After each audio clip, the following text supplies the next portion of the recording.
Bonsoir et merci d'être là. Donc pour ceux qui ne connaissent pas encore les séminaires, parce qu'il y a des gens que je vois pour la première fois, c'est une initiative qu'on a commencée, on termine notre deuxième saison là, et c'est chaque mois, en général un jeudi, une thématique différente. On a un invité qui est expert sur un sujet particulier sur la Palestine, donc on a reçu aussi bien des chercheurs, des journalistes, des militants, des artistes, des économistes. L'idée, c'est, par des approches différentes, de nous intéresser à la question de la Palestine et à travers la Palestine et son contexte, comprendre un peu les rapports de force qui façonnent notre monde et apporter des éclairages différents sur notre compréhension de ce qui est en jeu en Palestine et ailleurs, pour enrichir nos savoirs et peut-être aussi enrichir nos bagages pour ceux qui, d'entre nous, sommes impliqués sur la Palestine. Cette initiative, elle vient de jeunes dont je fais partie, hors de toute organisation, qui avons juste voulu se créer ce cadre pour pouvoir discuter. Donc pendant la séance, on va avoir une première partie d'intervention et une deuxième qui est vraiment une discussion avec la salle et qui fait aussi beaucoup partie de la volonté de ce séminaire de discuter ensemble, échanger un peu nos réflexions sur les questions. Alors pour ce qui est de la séance d'aujourd'hui, on va parler donc de littérature, et plus précisément de la production romanesque en Palestine depuis Oslo. Et pour cela, nous accueillons Sber Sber, qui est docteur en sociologie, qui avait réalisé une thèse sur la professionnalisation des ONG en Palestine, qui est aujourd'hui post-doctorant à l'IREMAM, c'est l'Institut de recherche d'études sur le monde arabe et musulman, et dont les derniers travaux portent sur les nouveaux romanciers palestiniens.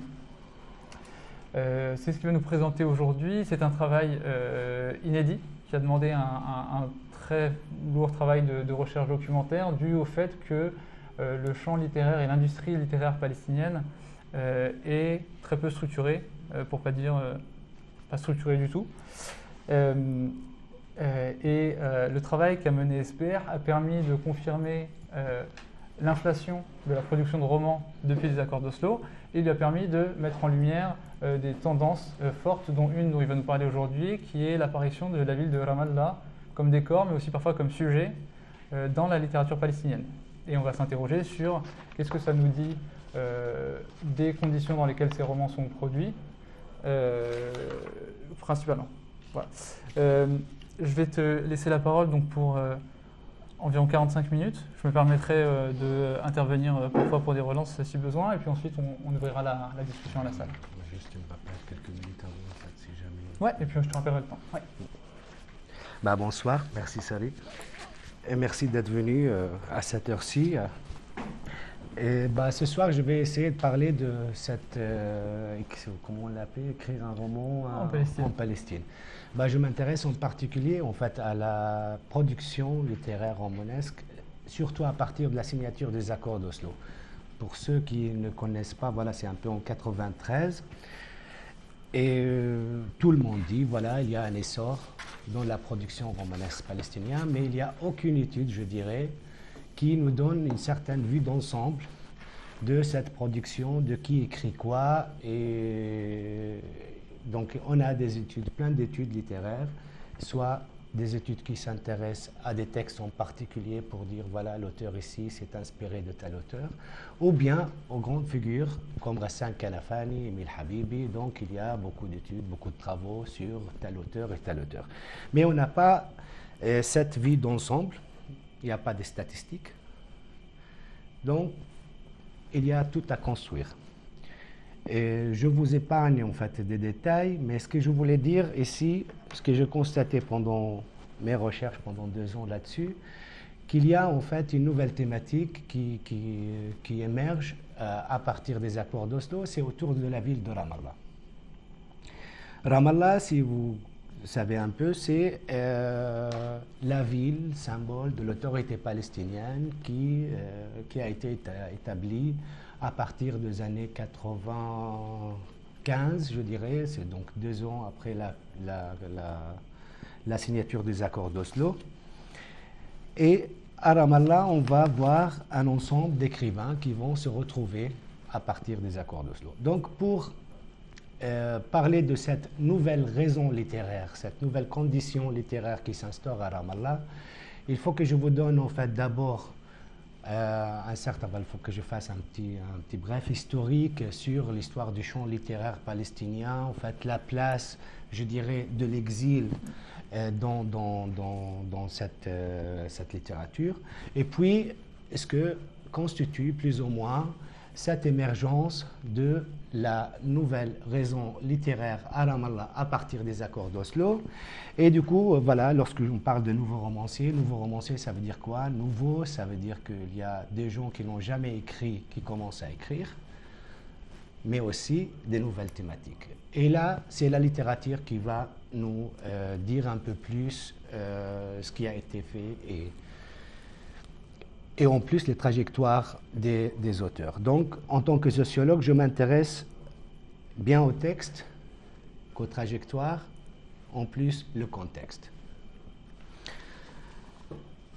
À partir des accords d'Oslo, il y avait en fait une certaine, je dirais, voilà, il y avait l'accord pour le retour de certains réfugiés palestiniens, de certains qui étaient détachés, proches de l'OLP. Il y avait dizaines de milliers qu'on appelait returnees en fait. Et le cas parmi l'écrivain le plus connu, c'est Mahmoud Darwish. Vous connaissez tous Mahmoud Darwish, le grand poète palestinien. Donc Mahmoud Darwish, ce n'était pas uniquement un écrivain, c'était un poète, c'était aussi un homme plus ou moins proche du pouvoir de l'OLP, de l'Organisation de Libération de Palestine. Juste en 87, il commence à s'interroger sur sa place dans le conseil exécutif de l'OLP. Donc c'est quelqu'un qui occupait une place dans l'appareil de l'OLP dans les années 80. Il disait, qu'est-ce qui fait un poète ici? Il a appelé la lettre, en fait, comment il l'a appelé? Il a appelé c'est avant de rédiger la lettre de démission, donc avant de démissionner. Une fois ils ont signé les accords d'Oslo, ils trouvent ça comme une occasion pour démissionner de l'OLP, lui comme Edward Saïd, comme d'autres intellectuels. Donc cela met en cause plus ou moins la légitimité politique de Yasser Arafat et de l'OLP, parce que Darwish, il a un poids symbolique très important. Darwish, il est aussi le président de l'Union des écrivains palestiniens à Beyrouth. Et l'Union des écrivains palestiniens à Beyrouth, il y avait beaucoup de conflits en interne, en fait.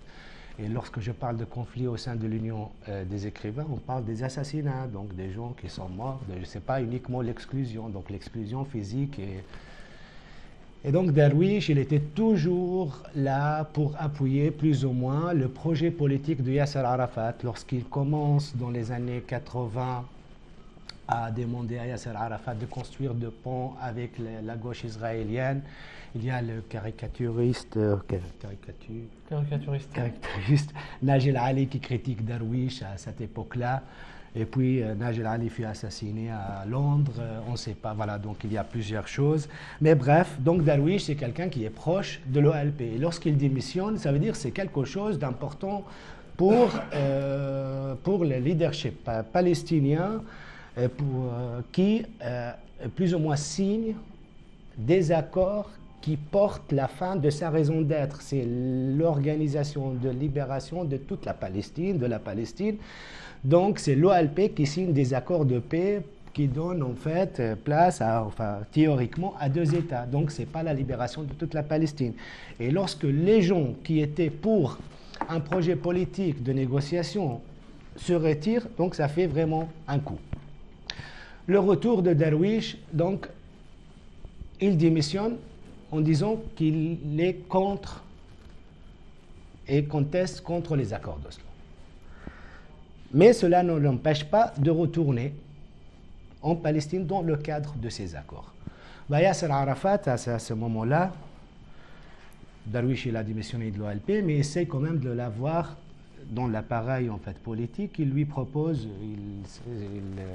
il s'adresse à l'esprit universel de Mahmoud Darwish à l'époque, en disant, voilà, tu sais, ils allaient, je crois, c'était pendant un voyage pour fêter la fin de l'apartheid en Afrique du Sud. Voilà, c'est dans l'avion, il descend. Voilà, donc il s'adresse à Darwish, il lui dit, écoute, tu sais, Malraux, il était, voilà, le ministre de la culture de Gaulle, et ça n'a pas nuit à Malraux. Et là, Darwish, il lui dit, mais monsieur le président, il y a 3 différences. La première, d'abord, Yasser Arafat n'est pas Charles de Gaulle. Deuxième chose, et moi, Darwish, je ne suis pas Malraux. Et troisième chose, la Cisjordanie et la bande de Gaza n'est pas la France. Après, ironiquement, ils appellent ces 3 différences 3 petites différences. Lorsque ces 3 petites différences vont disparaître, voilà, je préfère être Sartre, donc l'intellectuel qui s'oppose au pouvoir. Final, Darwish maintient des très bonnes relations avec le leadership palestinien. Je rappelle que Darwish, c'est lui qui a écrit la déclaration de l'indépendance que Yasser Arafat recite en 88 à Alger pour plus ou moins accepter la solution de 2 États, en fait, et d'accepter de faire un projet de paix avec l'État d'Israël. Donc il a une position où il refuse de rentrer dans le gouvernement, il a démissionné de l'OLP avant les accords, mais pourtant il reste très influent et très proche des sphères de l'autorité. Il reste Darwish, le poids symbolique de Darwish. À ce moment-là, Darwish il est traduit en plusieurs langues à la fin des années 80-90. Il est traduit, il a une réputation plus ou moins internationale, donc si tu veux, Darwish, c'est pas... Mais voilà, le retour de Darwish, ça donne aussi une certaine légitimité à l'autorité palestinienne. Pourquoi je dis? Parce que comme Darwish, il y a beaucoup d'écrivains qui vont retourner en Palestine. Des romanciers, des poètes, et ce sont plus ou moins les écrivains qui étaient détachés à l'OLP, qui étaient plus ou moins, qui avaient des responsabilités, des conseillers, des chefs de département, de département de la culture au sein de l'OLP. Donc, ce sont les gens qui étaient détachés à l'OLP, ou ce que j'appelle l'exil central. Donc, l'exil central à Beyrouth. Parce que lorsque on parle de la question palestinienne, de la production romanesque palestinienne, c'est plutôt une production des exilés, une production d'exil. Donc, c'est plutôt l'exil à Beyrouth, ce qui est l'exil central. Il y a d'autres Palestiniens exilés ailleurs, mais la visibilité et le poids lourd de cette production, que ce soit en termes de production, réception même, de ce qui est produit ailleurs, et diffusion dans le monde arabe, c'était plutôt Beyrouth et l'appareil de l'OLP, parce que le journaux... plus ou moins Choum Falastini, Al-Karmel plus tard, et l'ensemble de maisons d'édition qui étaient installées à Beyrouth, c'était vraiment à Beyrouth. Donc cela me ramène à revenir, qu'est-ce que c'était la production romanesque à Beyrouth déjà? Avant de parler de cette question de retour qui instaure une nouvelle condition littéraire à Ramallah. Sans revenir sur l'histoire, si vous voulez, lointaine ou un peu à la période, voilà. Il y a 2 romans qui existaient en Palestine, et bien sûr des années 20, même bien avant. Mais ce qui m'intéresse, c'est le roman qui commence avec Ghassan Kanafani. Lorsqu'on regarde la littérature palestinienne, on parle de toujours 3 figures importantes. C'est Ghassan Kanafani, Jabra et Emile Habibi. Après, on ajoute Sahar al-Khalifa et d'autres. Ghassan, donc, il est réfugié dans les années 48, enfin en 48, avec la Nakba. Et donc, dans les années 50, il est novelliste, avant qu'il soit romancier. Il commence à écrire dans un contexte que Ismail Nachef appelle, c'est le contexte de perte. Donc, on a perdu la patrie. Ghassan, l'œuvre de Ghassan qui a été analysée par Farouk El-Wadi, par Radwa Ashour, par plusieurs personnes. En fait, il y a 3 évolutions dans ses écrits, enfin 3 étapes. La première, c'est le Palestinien perdu dans le désert qui meurt sans dignité. On ne sait même pas où il allait, sa tombe, parce que tout simplement, il s'éloigne de la Palestine et de sa cause. Donc, c'est vraiment la période de perte. Deuxième étape, Ghassan commence à écrire du Palestinien digne – dès qu'il commence à avoir une conscience de sa cause. Et troisième, c'est le Palestinien Fida'i, donc qui se sacrifie pour la Palestine et donc qui va commencer la lutte armée. Donc on passe du Palestinien perdu son dignité au Fida'i digne qui va récupérer sa perte à travers la lutte armée. Du coup, l'homme est la cause. C'est comme ça que Kanafani conclut son roman Aed ila Haïfa, Retour à Haïfa. L'art se forge à travers l'engagement pour la cause dans ce contexte de perte de la patrie. Ghassan, novelliste, romancier, mais aussi engagé politiquement, parce que c'est un leader dans le Front populaire pour la libération de Palestine, mais aussi c'est un homme de lettres, c'est un critique littéraire, c'est un chercheur. Ghassan, à cette période-là, en fait, juste au moment de l'occupation de 67, il va faire plusieurs études, dont deux qui va nommer en fait autour de la littérature de la résistance. Dans ces romans, il s'inspire un peu, voilà, il est marxiste bien sûr. Il va décrire le contexte de production romanesque en fait et même littéraire dans les territoires palestiniens occupés, qui sont dans la Palestine occupée pour lui, parce que il y a la première occupation et la deuxième occupation.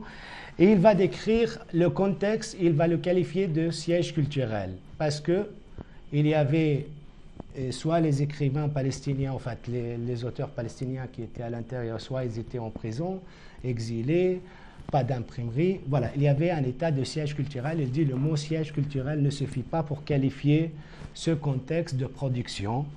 Et donc il va mettre l'accent sur ces conditions et il va repérer plusieurs écrivains, plusieurs auteurs, dont Mahmoud Darwish.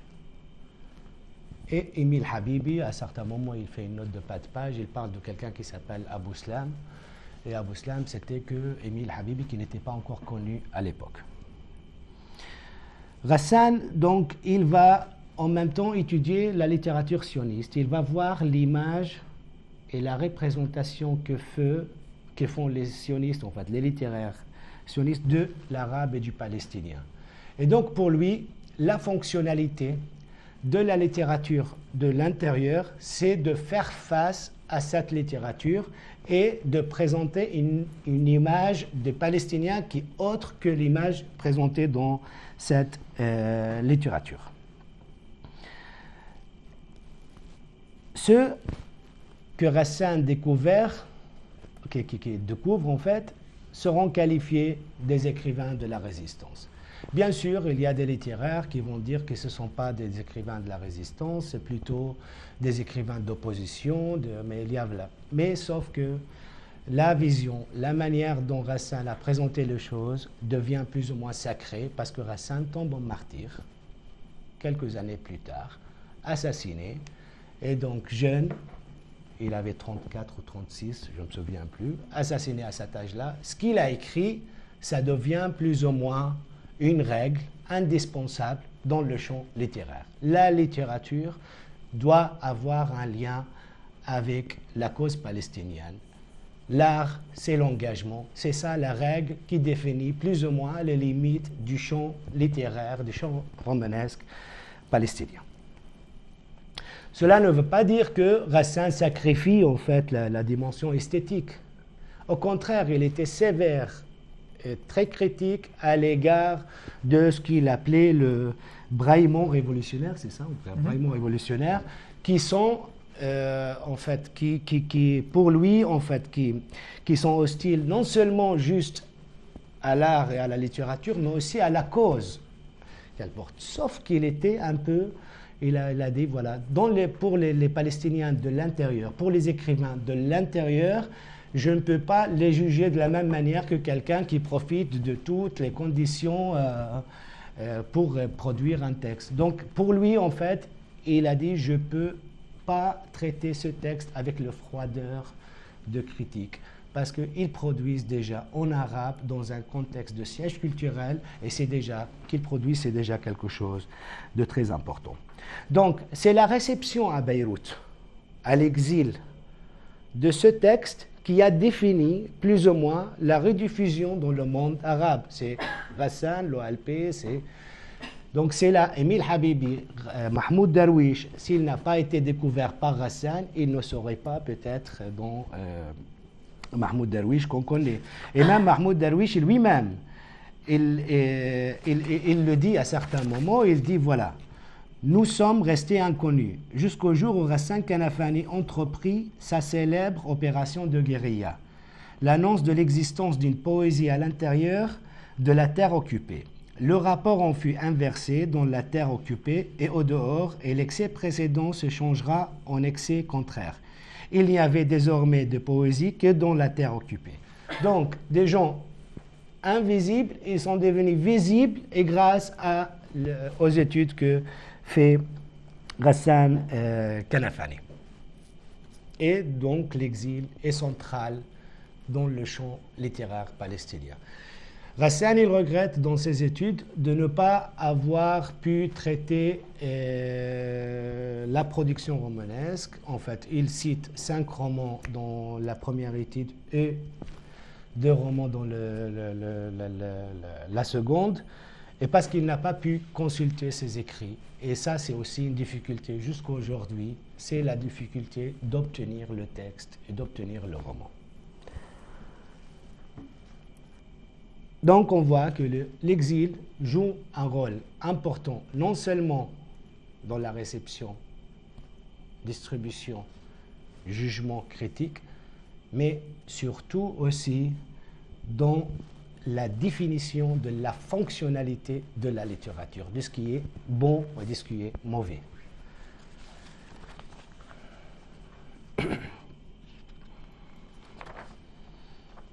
Après, je passe, on arrive à Ramallah. Donc c'est le retour.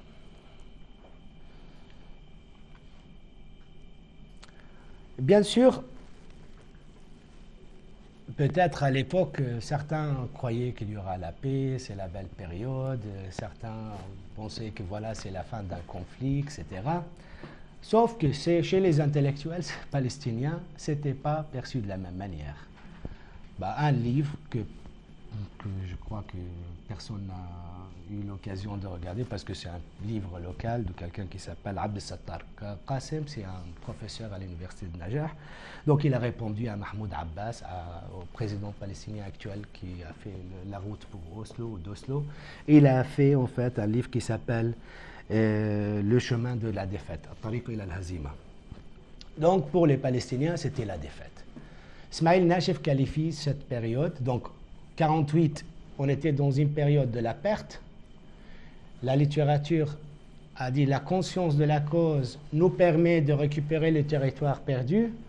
Ici, on est dans une période de la perte de la perte. On a perdu la cause. Et donc, c'est le chemin de la défaite. Certains littéraires parlent de la littérature de choc, de la déception, en fait. C'est je dirais l'optimisme en fait des débuts de la littérature de résistance. Voilà, on termine avec une déception. Parmi d'autres, il y a Adl el-Osta, un critique littéraire qui parle de ce passage à la déception des fins. À ce moment-là, en fait, ce qu'on va remarquer, ce qui va émerger dans la littérature, c'est quelque chose autour de retour métamorphosé, que j'appelle métamorphosé, c'est le retour manqué, défiguré. C'est le retour qui manque, il y a quelque chose qui manque, ces retours sont retournés. Donc il y a Mourid el-Barghouti, si vous connaissez. Mourid, c'est un poète. Il va faire un récit de voyage, il va écrire un livre qui s'appelle « Je vis Ramallah ». Peut-être vous l'avez déjà vu parce que ça a été traduit en plusieurs langues, dont le français, préfacé par Edouard Saïd. Il écrit 86-87.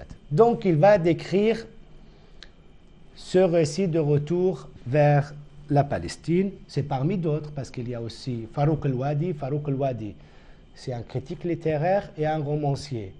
Il y a également Hourani qui va écrire un récit là-dessus. Donc ce sont des gens qui vont plus ou moins décrire le retour vers ce pays, vers leur pays, et le décalage entre les pays qu'ils ont quittés et le pays dans lequel ils vont revenir, le décalage entre ces gens qui sont partis normalement, soit enfants en bonne santé, et le vieux qui rentre, à peine il voit ce qui est devant eux. Ça a été écrit en 97, c'est ça? En fait, ça, c'est la période de 80. Enfin, on est après, c'est pas 87. C'est juste, en fait, après le retour. C'est les gens qui vont commencer à retourner. Donc, il y a Yahya Yakhlef, le romancier palestinien, qui va aussi parler de ce retour. Il va parler du retour figuré.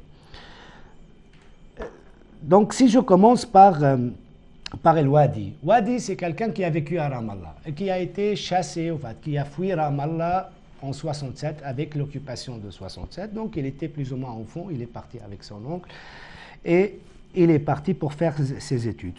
Donc, il retourne. Il est plus ou moins associé à l'OLP.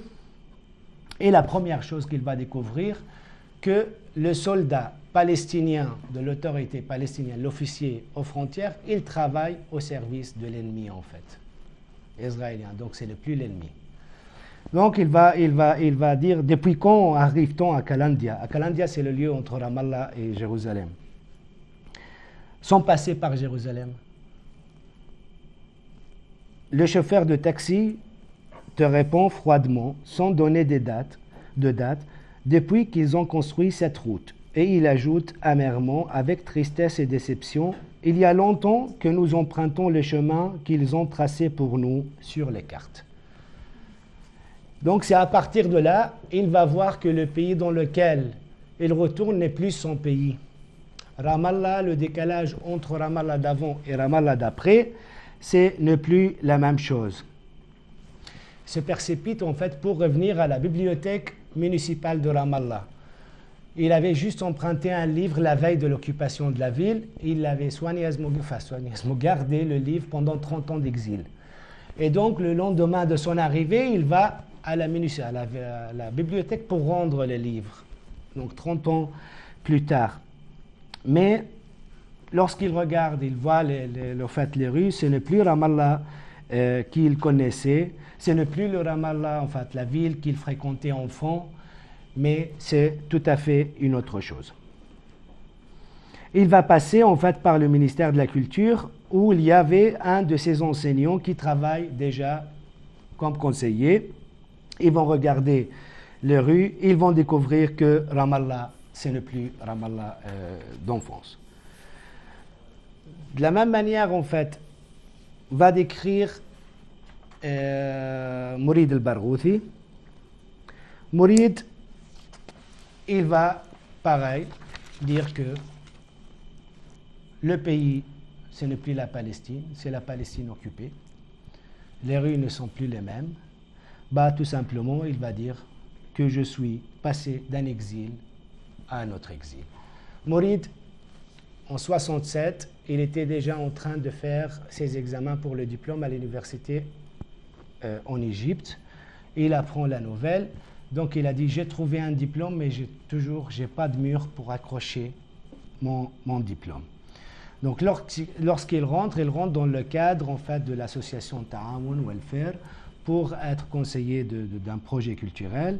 Et il va voir que ce retour manquait, voilà, que le pays n'existe plus, qu'il y a beaucoup de corruption déjà dès le début. Et il va faire un deuxième récit qui s'appelle Wulidtu Huna, Wulidtu Hunak, né là-bas, né ici. Il va décrire aussi en fait, son expérience de retour et il va expliquer la manière dont il a obtenu la carte d'identité, donc ce qu'on appelle le regroupement familial. Ça veut dire qu'un returniste réfugié, il n'a pas de carte d'identité, donc il faut avoir l'accord des Israéliens pour pouvoir rester sur place. Et normalement, on passe par l'autorité palestinienne. Je reviens sur cette question parce que c'est très important, parce que ça fait partie de la condition littéraire après le retour.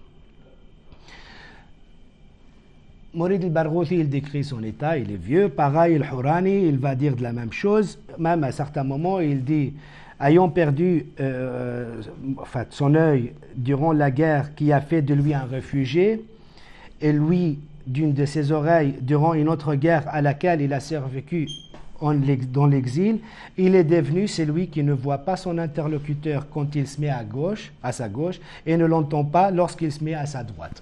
Donc c'est Al-Hourani qui sort, qui est exilé enfant, il revient avec cet état vieux. Et Hourani, va nous dire dans ce récit de retour quelque chose de très intéressant. Il va dire que dès la signature des accords d'Oslo, en fait, il s'oppose aux accords, il prend position dans les journaux arabes. Mais juste quelques années avant, en fait, un an et demi avant, pendant la guerre en Irak, la guerre du Golfe, l'OLP va déclarer qu'il y a un déficit budgétaire. Et ils vont geler, arrêter les salaires de l'ensemble des fonctionnaires, plus ou moins, enfin, qui travaillent avec l'OLP, dont le Hourani. Hourani, 2 ans et demi plus tard, il est surendetté, il vivait en exil. Il découvre que ses collègues commencent à toucher leur salaire, mais lui non. Donc il comprend rapidement, c'est à cause de sa position politique. Pour régler sa situation, il voit des amis, il rencontre Yasser Arafat. Pendant le dialogue, enfin il décrit le dialogue entre les deux. Bah, l'idée, c'est tu peux critiquer ce que tu veux, mais il y a une ligne rouge à ne pas dépasser, c'est Yasser Arafat lui-même. Donc Yasser Arafat, par le moyen de salaire, par le moyen de financement, etc., il voulait en fait construire en fait une image de pluralité politique de l'institution de l'OLP, de gens qui s'opposent aux accords d'Oslo, mais qui retournent dans le cadre des accords et qui sont là. Mais aussi, il voulait construire, je dirais, ce qu'appelle Michel, c'est la domination par la gratitude. On dit en arabe, nourris la bouche, tu intimides l'œil. Donc, c'est tout simplement, c'est grâce à Yasser Arafat tu obtiens ton salaire, tu ne peux pas critiquer en fait le leader politique. Donc les écrivains qui étaient plus ou moins détachés à l'OLP, ils étaient dans des conditions difficiles, à certains moments obligés de retourner en Palestine pour pouvoir régler leur situation financière. Sauf que lorsque ces écrivains qui s'opposaient aux accords d'Oslo arrivaient, c'était trop tard parce qu'ils ont mis du temps. Il y avait des gens qui s'étaient dépêchés pour retourner, et bien avant eux. Et donc ceux qui sont arrivés en premier, c'est le premier servi. C'est eux qui ont eu le poste le plus important. C'est eux qui dirigent plus ou moins l'appareil culturel, le ministère de la Culture, l'ensemble en fait. Et du coup, il y a une nouvelle hiérarchie qui va s'instaurer dans les territoires palestiniens. Ceux qui s'opposaient aux accords d'Oslo, ils vont venir, ils seront tout simplement dominés par ceux qui sont arrivés en premier. Et pourquoi je dis? Parce que même la question de regroupement familial, ça sera un sujet de chantage de ceux qui sont arrivés. Donc s'il y a un critique, je ne vais pas le nommer puisqu'on est enregistré, il y a un critique, un homme de lettres critique très connu en Palestine, parmi les rares en fait si vous voulez, et il retourne dans le cadre d'une invitation d'une ONG, sauf qu'il est critique en fait, il critique les romanciers qui étaient en chef plus ou moins au ministère. Et il a eu le malheur d'avoir enseigné, avant d'être expulsé à Ramallah, d'avoir enseigné quelqu'un qui est devenu ministre, entre-temps. Et il a eu le malheur de le gifler, en fait, dans les années 50. Le ministre n'a pas oublié ça. Le romancier n'a pas oublié le critique. Et le monsieur arrive à Ramallah, Yasser Arafat lui donne l'accord pour le regroupement familial. L'autorité palestinienne je dirais, un bureau de poste, en fait. Il transfère les demandes vers les Israéliens. C'est les Israéliens qui valident ou ne valident pas. Donc voilà, le ministre bloque cette demande.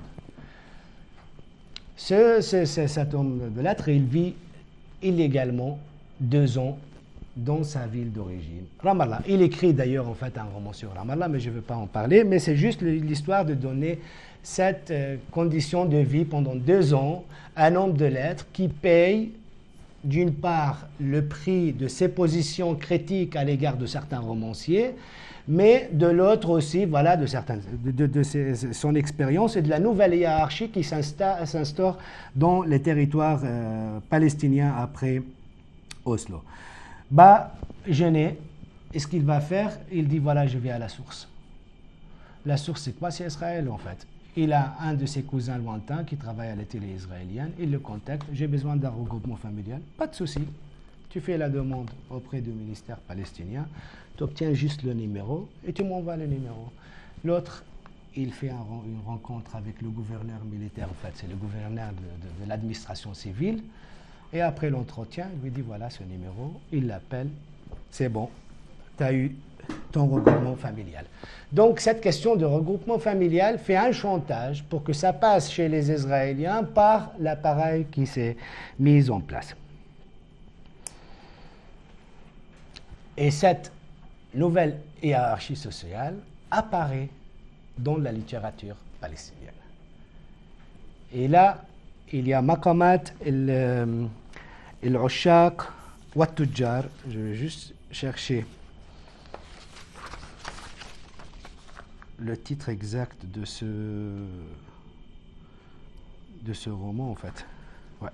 Bah, la Maqama, en fait, des amoureux et commerçants. La Maqama, c'est une sorte genre littéraire arabe ancien et volontiers pastiché par les auteurs arabes modernes et contemporains pour faire passer une satire sociale.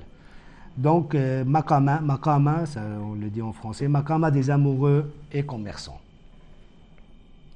Bah, pour l'homme littéraire, en fait, pendant ce chantage pour le regroupement familial, donc il a subi pas mal de chantage pour être le pantin, selon lui, d'un maître, etc., d'admettre. Donc il a refusé, il est allé à la source, il a récupéré sa carte d'identité.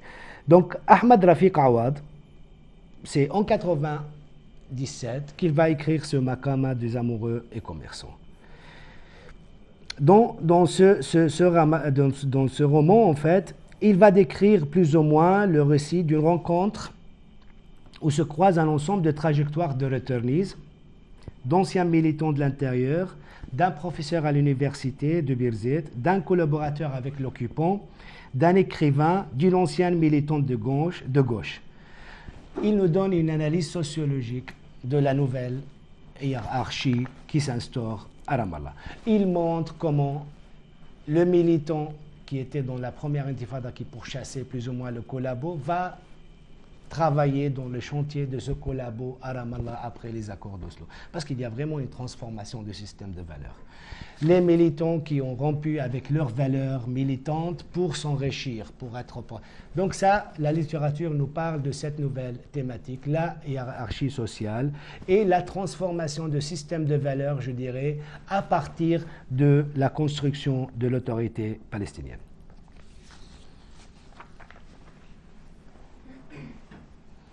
Mais pour comprendre ce texte, il faut voir aussi la trajectoire de cet écrivain, en fait. Qui est cet écrivain? Cet écrivain, il vient d'une ville du nord de la Cisjordanie. Il écrit un premier roman qui s'appelle L'Adra wal-Qarya, la Vierge et le village. Tout de suite, il est pourchassé par les familles de son village parce qu'il le considère, en fait, comme... Voilà, il parlait d'une fille en particulier. Et donc, il décrit les relations de pouvoir entre familles avec les autorités jordaniennes à l'époque, mais aussi avec les autorités israéliennes, parce que ce village, c'était aux frontières de 1948. Et donc, c'était entre les deux occupations, entre l'occupation de 1948 et 1967. Et la Vierge fut tuée, en fait, au moment où le village tombe sous l'occupation israélienne. Donc, il est pourchassé par les familles, tout de suite après l'apparition de son roman. Il arrive à Ramallah dans des conditions misérables pendant la première intifada. Et il voit en fait la vie, et il voit comment en fait la transformation de la société au moment de l'arrivée des écrivains et de l'autorité palestinienne. À ce moment-là, Awad, il va faire un roman sur cette nouvelle hiérarchie. Donc, il ne faisait pas partie de ces gens qui étaient détachés plus ou moins à l'appareil politique. Qu'est-ce qu'il devient après? C'est une autre chose. Mais à ce moment-là de l'écriture de ce texte, c'était quelqu'un plus ou moins indépendant. Et ça, c'est très bien à savoir parce qu'en fait, il n'y a aucun écrivain qui vide sa plume en fait, de ses textes. il y a toujours le salaire, en fait. Et là, on a vu avec le lien avec l'OLP, donc il n'y a même pas, en fait, si vous voulez, un écrivain indépendant. Il y a Faisal Darraj qui fait un ouvrage qui l'intitule La misère de la culture dans l'institution palestinienne. Il parle de ce phénomène qu'il appelle al-muthaqqaf al-muwazzaf, l'intellectuel fonctionnaire. Donc c'est quelqu'un qui touche un salaire, et donc voilà, il y a des limites de la critique, etc. Mais aussi, voilà, le retour, donc on va voir à Ramallah des returnees, premiers arrivés, les opportunistes, ou je ne sais pas, voilà, les gens qui sont d'accord avec les accords d'Oslo. Deuxième catégorie, les returnees qui étaient plus ou moins obligés de retourner pour régler leur situation financière. Les returnees qui sont arrivés ici grâce à une invitation d'Ino Angers, ils sont restés là, ils ont régularisé leur situation. Mais aussi des écrivains de l'intérieur, qui étaient plus ou moins pourchassés, voilà, comme Rafiq Awad par ses familles, d'autres qui arrivent à Ramallah pour l'université de Birzeit. Et là, on va voir en fait qu'il y a des professeurs de sciences humaines et sociales qui commencent à écrire des romans. Vous connaissez peut-être tous Azmi Bchara, il y a Smaïl El-Najef dont je citais, il a écrit, Khaled Oudatallah. Donc il y a pas mal des étudiants en fait à l'université de Birzeit qui commencent à écrire. Maintenant, on voit même aussi des généraux de l'autorité palestinienne qui commencent à écrire. Enfin, tout le monde, plus ou moins, commence à écrire, à faire des romans actuellement. Mais c'est cette rencontre, je dirais, qui devient une source de désenchantement. Et désenchantement parce qu'en fait, le Palestinien, avant le retour, le Palestinien qui était en exil, l'image de ce Palestinien était le Palestinien héros, fida'i. Donc c'est une sorte d'image idéalisée. C'est l'homme qui sacrifie pour la patrie. Sauf que après le retour, on va voir des gens plus ou moins associés à une autorité palestinienne qui opprime ses citoyens, les Palestiniens au service de l'ennemi. Donc c'est vraiment ce que j'appelle la nouvelle configuration. C'est la Palestine de bailleurs de fonds en fait. Voilà, on n'a plus de conflit, tout va bien, et voilà, il y a un paradigme de paix, et il y a pas de hiérarchie sociale, il n'y a pas de rapport de force, tout va bien en fait. C'est le paradigme de développement et de la paix. Mais en plus, il y a l'enrichissement des hauts responsables, il y a aussi les villas et voitures de luxe, il y a, voilà, bref, il y a un ensemble d'éléments qui vont changer plus ou moins l'idée du Palestinien de l'exil qui est sur place. Donc cette rencontre démystificatrice entre les écrivains, aussi, voilà, les écrivains qui se connaissaient que par le texte. Ils se lisaient, donc ils avaient vraiment une idée. Voilà, il y a un écrivain qui s'appelle Ziad Khaddash qui me dit, voilà, tu sais, après Oslo, nous nous retrouvons face à face avec Yahya Yakhlef, c'est un romancier qui était vice-ministre, qui est devenu aussi ministre. Liana Bader, c'est une romancière et l'épouse de Yasser Abed Rabbo, qui était l'ancien ministre de la Culture. Zakaria Mohammed, poète et romancier, il me dit, je ne me croyais pas, en fait, c'est un réfugié de Mkhayyam el-Jalazon, du camp de réfugiés el-Jalazon, et vit entre Ramallah et el-Jalazon. Je ne me croyais pas au début, assis à la même table que, je ne me croyais pas. Mais ensuite, voir quelqu'un, ce n'est pas la même chose que de le lire.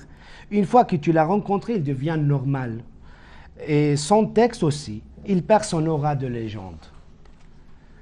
Et du coup, Ziad, en fait, là, il m'a dit, avec un ensemble d'écrivains, on voulait se débarrasser du langage de slogan.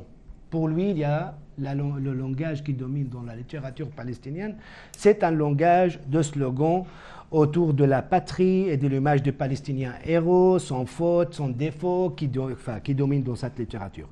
Du coup, il m'a dit, voilà, pendant la deuxième intifada, alors que les chars israéliens étaient en ville, qu'on n'arrivait même pas à enterrer le corps des martyrs abandonnés dans les rues, et lui, il ne voulait pas décrire ça.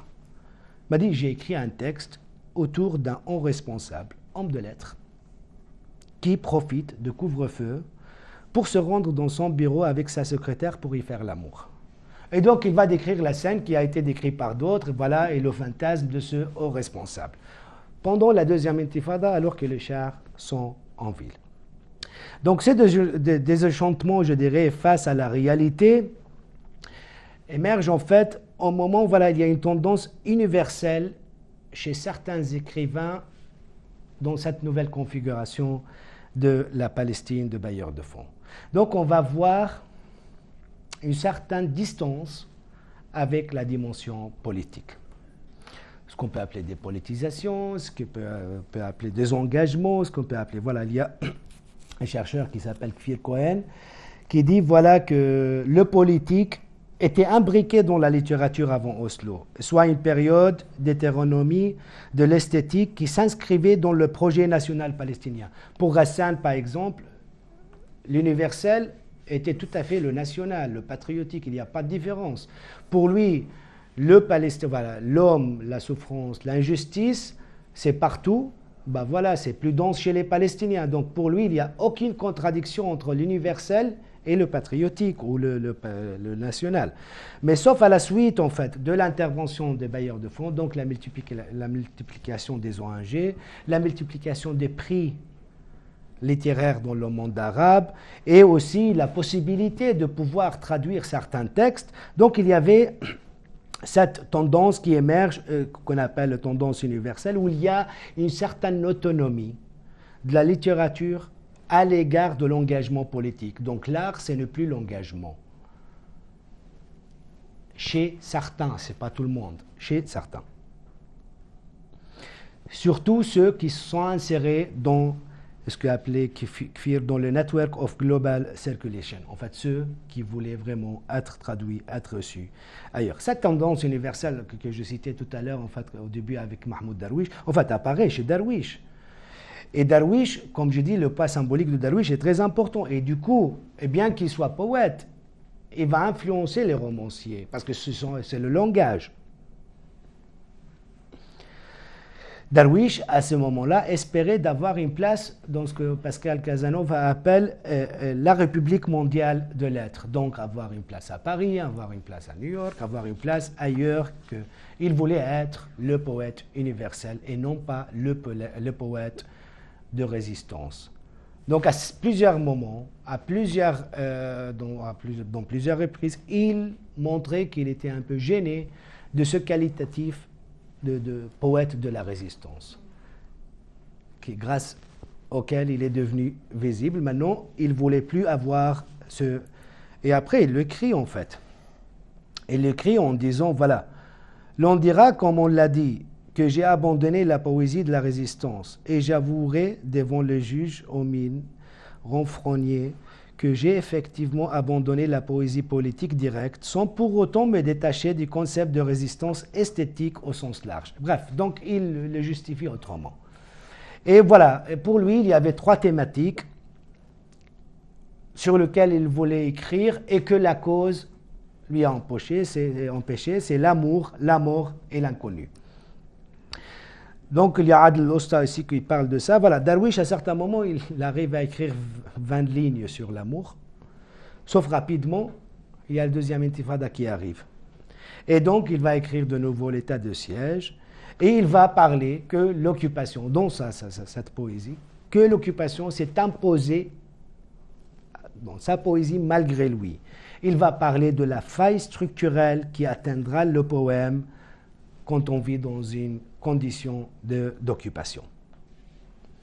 Donc, cette position de Darwish a été critiquée par pas mal d'intellectuels. Je ne vais pas rentrer en détail, mais il y a le poète Rachid Hussein, qui est le frère, Ahmed Hussein, qui est le frère de Rachid Hussein, mort, on ne sait pas, dans des conditions inconnues aux États-Unis dans les années 70. Donc voilà, et lui, il reproche à Darwish d'introduire Mehnat al-Tafawud, la profession des négociations, dans la littérature pour correspondre en fait au nouveau programme politique de leadership palestinien Et là, en suivant ce qu'il appelait son maître, le maître, en fait, là, il parle de Émile Habibi. Parce que Émile Habibi, il avait aussi des positions politiques que les Palestiniens, certains Palestiniens reprochaient. Donc, avec cette tendance universelle, il y a Faisal Darraj de nouveau aussi un critique. Il va parler de Mujtama' min as-Su'ada à Ramallah. C'est une société des gens heureux qui sont entre eux, qui sont plus ou moins déconnectés de la réalité, qui vont fêter, inaugurer certains textes, etc. Donc il y a aussi cette tendance qui va s'instaurer à Ramallah. Donc voilà, cette rencontre a généré une certaine c'était des enchantements, je dirais, de deux côtés, des écrivains de l'intérieur comme des écrivains de l'extérieur, et ça a influé sur les thématiques abordées, la manière, voilà. On commence à décrire, à s'intéresser à des questions universelles. Mais face à ça, on va voir de nouveau encore des gens qui n'ont rien à voir avec toute cette nouvelle configuration, qui vont arriver et vont tout dénoncer. Et donc on va voir le roman critique dans la Palestine de bailleurs de fonds. Souvent, ce sont des gens indépendants, sans lien, et de jeunes. Majoritairement, en fait, des étudiants de l'université de Birzeit. En plus, cette configuration de la Palestine de bailleurs de fonds, donc elle est portée par l'autorité palestinienne, par l'OLP, donc par le projet des accords d'Oslo. Ramallah sera le symbole de cette Palestine, et donc elle sera chargée de connotations péjoratives, surtout après la division palestinienne entre le Hamas et le Fatah. Pour résumer, Ramallah, la néolibérale ouverte à l'international, face à Gaza, la résistante, assiégée et coupée du monde. Tu peux finir en 5 minutes, c'est possible? Sûr? En 5 minutes? Oui, je vais terminer. Donc voilà, on va voir, il y a ici plusieurs romans qui vont écrire. Il y a Abbad Yahya qui va écrire Ramallah la blonde, Ramallah Shakra, et Crime à Ramallah. Donc si vous voulez, Abbad, il va critiquer cette nouvelle configuration. Esthétiquement, on peut parler en fait de la qualité de son texte, mais il va critiquer en fait cette nouvelle configuration. Il va critiquer Mahmoud Darwish, parce qu'on va voir en fait un vers de sa poésie sur cette terre, ce qui vaut la peine d'être vécu. Le narrateur de Ramallah Shakra, Ramallah la blonde, qualifie ce vers de slogan, label, de projet de l'autorité palestinienne. On va trouver ça partout. Donc ce qui vaut la peine de vivre, en fait, c'est contre l'idée de se sacrifier, c'est contre l'idée de résister. Ça va être interprété de cette manière. Donc, lorsqu'il fait, en fait, lorsqu'il publie ce roman, Abbad, il est jeune diplômé de sociologie. Il avait lu, en fait, des théories critiques de développement. Du coup, on va voir beaucoup de critiques dans son roman, de l'aide internationale, des développements, des institutions internationales, des enjeux, la notion des experts, et l'ensemble, en fait, si vous voulez, des éléments qui s'instaurent après la construction de l'autorité palestinienne. Les critiques vont être divisées. Certains vont considérer que c'est le nouveau Hassan Kanafani, d'autres ils vont qualifier ce texte de non-roman. Ce n'est pas un roman, ça ne mérite même pas d'être critiqué. Bref, il va écrire encore un autre roman, il écrit deux, en fait, encore d'autres, mais en fait, qui concerne Ramallah, Jarima fi Ramallah, Crime à Ramallah. Et là, si vous voulez, ça sera censuré par le procureur général palestinien pour indécence. Les critiques, en fait, esthétiques, c'est les mêmes. Il y a des gens qui vont dire que c'est vraiment de la mauvaise qualité. Mais ce qui est marrant, en fait, dans cette histoire, Abbad, donc Crime à Ramallah, il a été soutenu par pas mal de monde qui s'opposait aux accords d'Oslo. Cette fois-ci, il est soutenu par son intellectuel et non pas par des gens. Et pourtant, les gens, je dirais, sur Facebook, sur les réseaux sociaux, voilà, ils ont dit qu'il avait déshonoré son père parce qu'il parle beaucoup du sexe et d'une manière vulgaire, etc. Donc, ce qui a choqué certains. Mais ce qui est important, que le critique, il a considéré, l'homme de critique, il a considéré comme le nouveau Ghassan Kanafani, il va être moins enthousiaste cette fois-ci. Il va dire tout simplement que l'usage de sexe en sont la volonté d'être traduit à l'international. Le premier roman est produit localement, en fait, est publié localement. Le deuxième est publié dans une maison d'édition en Italie, une maison d'édition arabe en Italie. Donc, on dit on sent la volonté d'être traduit. Et du coup, cette question de traduction, parce que je voulais juste m'arrêter là-dessus 2 secondes. Enfin, la réception, en fait, c'est pas la littérature au nom de l'histoire. Enfin, il y a des causes dominées en fonction des rapports de force, dont la cause palestinienne.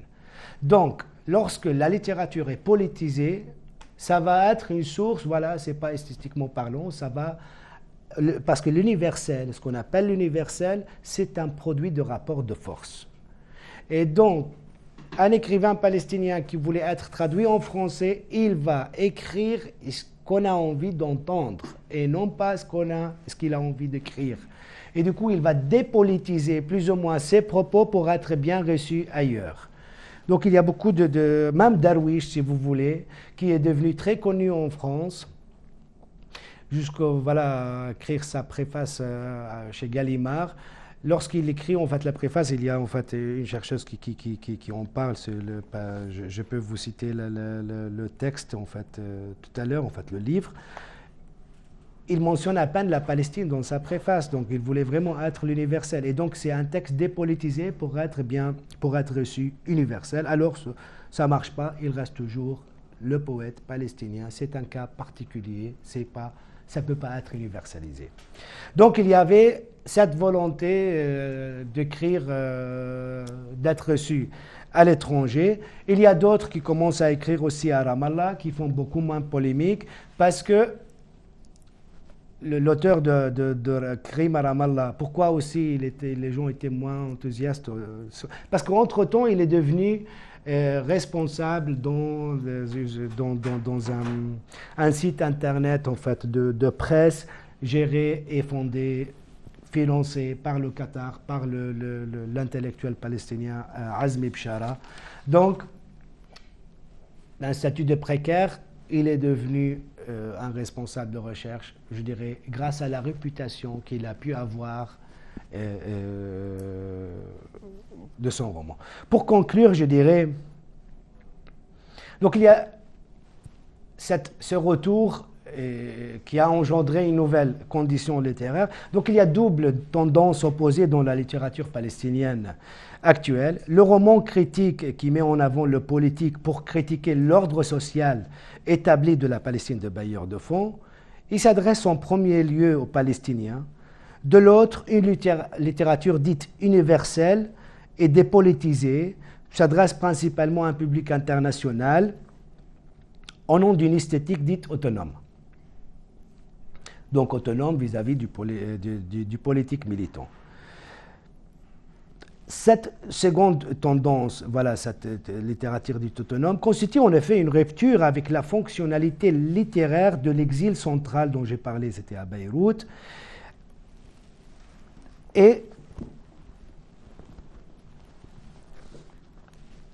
je dirais, elle rompt avec cet héritage en s'inclinant aux contraintes de ce que Pascal Casanova appelle la République mondiale des lettres, parce qu'il y a d'être reçu à Paris, donc il y a des lois. La première, en fait, qui est critique sociale, qui s'adresse aux Palestiniens, se réfère toujours à l'héritage du champ littéraire palestinien. Donc, il y a des gens qui se réfèrent à l'héritage de l'exil central de l'époque de Kanafani, et il y a des gens qui veulent rompre avec ces valeurs et avec cette tendance universelle. Une nouveauté aussi, que c'est l'émergence des écrivains qui ne dépendent pas de l'appareil politique palestinien, que ce soit l'OLP et l'autorité palestinienne. Je vais m'arrêter là et peut-être pendant la discussion, on aura plus d'éléments à dire. Merci beaucoup. Ouais. C'était très, très clair. Donc on voit bien dans ton récit comment les accords d'Oslo ont d'une part changé la thématique et ce que tu appelles la fonction de la littérature palestinienne, en faisant passer de la thématique de l'exil à celle du retour. Et on voit aussi très bien comment la mutation de l'OLP en autorité palestinienne a imposé une nouvelle hiérarchie sociale au sein des romanciers. Comment est-ce que leur position dans cette nouvelle hiérarchie sociale a influencé leur récit. Et c'est quelque chose qui s'exprime notamment dans l'image qu'ils peuvent renvoyer de Ramadan. Je vais peut-être, comme on a un peu tardé, prendre tout de suite des questions de la salle. Si vous avez, je vais prendre 2-3 questions pour commencer. Ouais. Je vais bien commencer. Merci pour cette présentation. J'ai plusieurs questions, mais je vais réduire. Un moment dans ton intervention, en parlant de Kanafani, puis en parlant de Darwish, tu as traité de cette question du rapport entre esthétique et engagement politique. Avec Kanafani, c'était pour dire que finalement, il reconnaissait la possibilité pour les écrivains sous occupation de ne pas être au top d'un point de vue esthétique parce qu'ils étaient engagés politiquement. Et pour Darwish, c'était plutôt... c'était aussi en fait il percevait aussi du coup cette question-là de le politique et quelque part une entrave à l'esthétique. Et du coup, c'est ça, on a l'impression d'une position qui se retrouve alors que c'est deux démarches différentes. Donc si tu pouvais revenir un peu sur cette... J'ai pas compris pour Darwish, il voulait dire... Darwish aussi, en fait, il perçoit le politique comme une entrave à son esthétique. C'est ça. Ouais. Mais du coup, Kanafani aussi d'une certaine manière, en disant oui, politique entrave l'esthétique. Oui, non. Du coup, juste pour clarifier cette... Et la deuxième, c'est rapide, tu as parlé du cas de Abbad Yahya, du coup, qui obtenait un nouveau rang social et dans le champ culturel après avoir été repris, on va dire, sous la voûte de Azmeh Shah.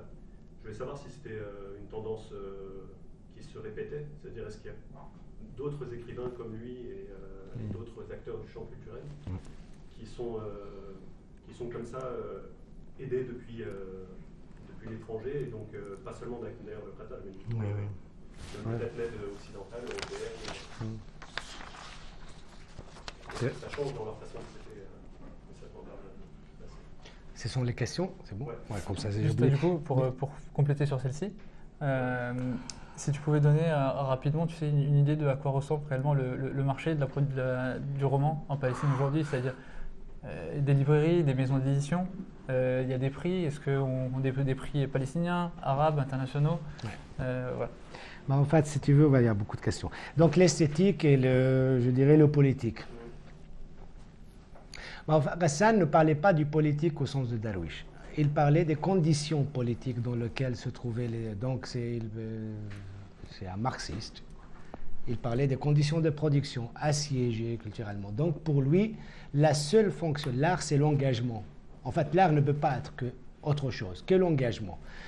Et Ghassan, lorsqu'il a fait, j'ai pas dit ça, lorsqu'il a fait cette règle, il est devenu martyr, et il était la première victime de cette loi. Parce que Farouk El-Wadi, lorsqu'il étudie l'œuvre de Ghassan Kanafani, il va parler d'un faux pas de Ghassan Kanafani, c'est Qui a tué Layla al-Hayek. C'est un roman, Man qatala Layla al-Hayek, qui va parler de relations de couple, de trahison. Et donc c'est un roman philosophique, je dirais, qui est un bon roman. Mais Farouk El-Wadi va dire c'est un faux pas de la part de Ghassan Kanafani et je ne veux pas l'intégrer dans le corpus de mon travail.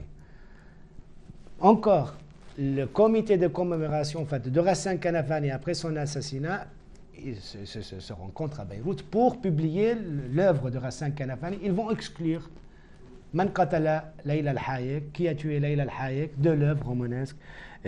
Pour Ghassan, c'était la question, l'engagement c'est l'art, il n'y a pas, et même, il dit c'est l'engagement qui m'a amené à la littérature, c'est pas l'inverse. Enfin, pardon, c'est la littérature qui m'a amené à l'engagement, donc, parce que je suis un bon littéraire que je suis engagé politiquement. Et là, il va dire, je fais plus ou moins le même pas que Marx, qui était poète. Et il le dit à certains moments. Donc, pour Ghassan, la question politique, la cause, même le Palestinien qui récupère sa dignité, c'est parce que, tout simplement, il est conscient de sa cause. Alors, chez Darwish, la question se pose autrement. Chez Darwish, il a dit, j'ai envie de parler de l'amour, de la mort, de l'inconnu, mais la condition politique m'empêche de parler de ça, m'empêche d'être universel, m'empêche d'être le poète universel de tout le monde. Et du coup, lorsqu'il est obligé de parler l'état de siège, il va dire que l'occupation s'impose malgré moi parce que je ne peux pas faire autrement. Donc ce n'est pas la même manière. Donc quelqu'un qui parlait des conditions politiques de la production et du coup on va plus ou moins tolérer, c'est déjà... Et là j'ai pas en fait, parce que pour Hassan, lorsqu'il va travailler sur ce corpus de l'intérieur, il va mettre l'accent surtout sur la poésie orale, parce que la poésie orale ne nécessite pas d'être imprimée pour être diffusée, donc ça se mémorise par les gens, ça se récite, ça, à la différence de romans. Donc Hassan, il parle des conditions matérielles de production plutôt, et pour lui, l'universel, c'est le national, c'est le politique, il n'y a aucune contradiction entre les deux. Et il ne voit pas la contradiction. Quand on parle de l'injustice pour lui existe partout dans le monde. Si elle est beaucoup plus dense chez les Palestiniens dans un contexte particulier, bah, c'est ça la différence, c'est tout. Mais voilà, l'injustice, elle est partout. Pour Abbad Yahya, oui, en fait. Parce qu'en fait, là, on dépasse, on va plus loin. On va pas juste s'arrêter à la question des écrivains, parce qu'on va toucher le statut d'intellectuel. Donc intellectuel, ça peut être un chercheur, ça peut être universitaire, ça peut être plusieurs choses. Et voilà, si on regarde qui sont à Doha maintenant, on voit bien que il y a de grosses têtes, de grandes têtes qui sont arrivées à Doha et qui, voilà, plus ou moins l'université de Birzeit a été vidée de ses meilleurs professeurs qui sont mieux payés à Doha, qui travaillent plus ou moins dans des centres de recherche liés avec ce centre qui fait plus ou moins le monopole de la production scientifique maintenant dans le monde arabe.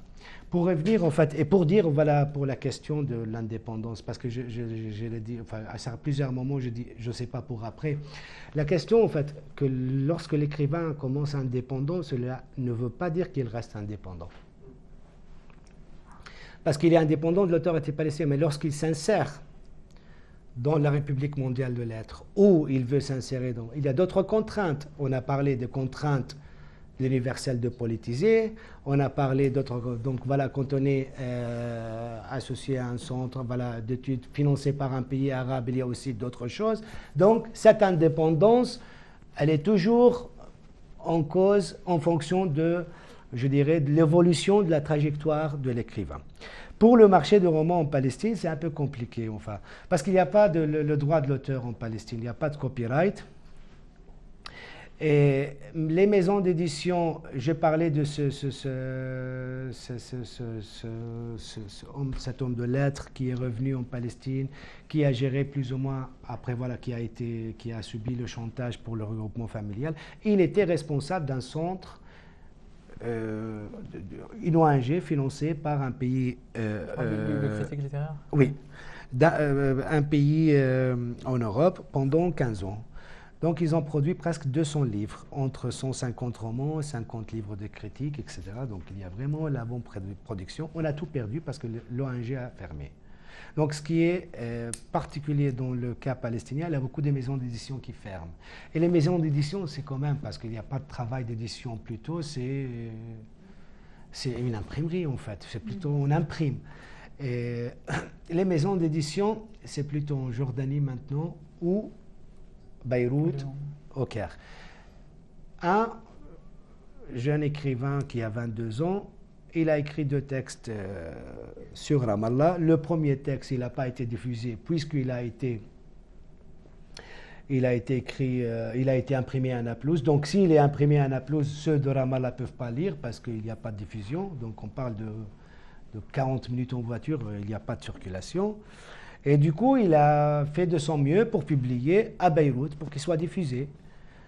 Sauf qu'en cherchant en fait une maison d'édition plus ou moins prestigieuse pour avoir une bonne diffusion, il se fait piquer son texte par un faux jury dans un site comme ça. Voilà.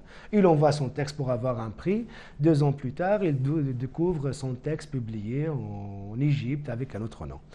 Donc, c'est un peu c'est un peu, voilà, c'est un peu l'état. Donc, il n'y a pas de maison d'édition. Il y a des librairies, si tu veux. Cet écrivain vient de sortir un livre sur Ramallah. Donc, jusqu'aujourd'hui, je crois, le livre, en fait, il a été publié à l'Adab à Beyrouth. Il n'est pas encore arrivé à Ramallah. Et donc, voilà, il y a autre marché qui est plus ou moins, on ne peut pas cerner, on peut pas, parce que c'est la circulation de textes par PDF, Microsoft Word. Et moi, quand j'ai commencé à collecter des romans, ben voilà, j'ai fait un accord avec une imprimerie à Ramallah. Si je ne trouve pas le texte original, ben, j'envoie quelqu'un à cette imprimerie, ou l'imprimerie lui-même, voilà, il trouve le texte, il le fait en PDF et il me l'envoie. Et j'ai des centaines de textes comme ça, pour pouvoir, parce que on a beaucoup perdu aussi de livres, de l'archive palestinienne à Beyrouth, à Tunis, en Algérie, donc on a beaucoup perdu. Et il y a même certains auteurs et certains hommes littéraires, lorsque j'annonce sur les réseaux sociaux, j'ai besoin de ce texte, il y a des gens qui m'envoient ça. Ils m'envoient un courrier international qui coûte à peu près 20 € sans me connaître, mais avec cette idée de pouvoir garder le texte, que le texte soit toujours accessible. Et moi, voilà, j'ai cédé une partie de mes livres à la bibliothèque Al-Imam, voilà, pour que les chercheurs puissent accéder à ce texte qu'on ne peut pas trouver. Alors, la qualité, on peut juger, mais enfin, ça quand même, ça témoigne d'une certaine période littéraire palestinienne. Donc voilà, il y a tout, on perd tout rapidement. La maison d'édition, dès que ça ferme, l'ONG dont j'ai parlé, ils n'avaient même pas le moyen pour louer un endroit pour stocker les livres imprimés, et du coup ça a été perdu. J'arrive, le monsieur il est très vieux, il m'a dit écoute, j'ai quelques cartons, si tu as le temps tu peux fouiller dans le carton, tu prends ce que tu veux. Merci. D'autres questions?